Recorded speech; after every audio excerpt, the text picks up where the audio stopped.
po. Papapicture siya. Artista ka. Yun po yung mga ginagawa niya, mga sistema. Ito po yung mga para picture. Ako. Na nagpipicture. Kaya na, let's go!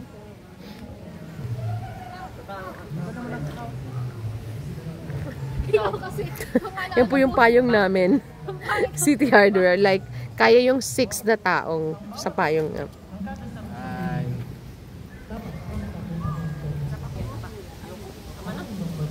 Dali na, guys. Yan na sa river. Ayaw ko kayo. Mapicture pa kami. Punta na kami sa car kasi kanina pa kami nagpapainit dito. Laki-laki nung payong namin. Oo. Na.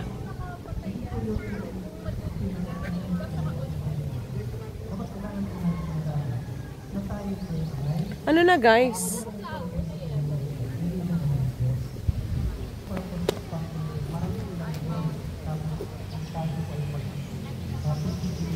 So, yan. Medyo luma na rin yung ano, yung part na to ng wildlife. Masyado ng maraming algae yung kanilang tubig. Parang hindi na nga sila pinapayagang gumamit ng ano eh, ng mga mini boat somewhere here. Kasi nga sobrang marami na yung mga algae. Tignan mo, kulay green na yung ano, yung tubig. Sobrang green na as in like. See that? That's super green. This part. Saan na tayo? Sa... Next stop. Ano? Saan? Sa church.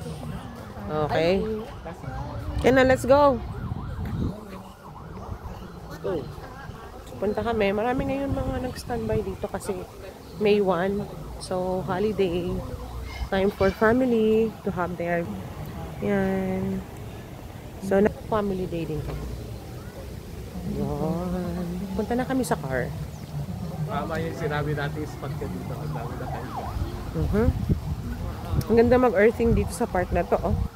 Talagang under the shades ng tree. And then you can also rent bikes. Just like what we did earlier when we arrived. Ang daming mga bikes. Yan, oh. Yan yung mga bike. May mga pang maliit. May mga tawag dito sidecar. Tapos meron namang pang medium size. Okay, we're going to our car now. Dito na nagtatapos yung aming wildlife park series. Pupunta naman kami sa ibang lugar.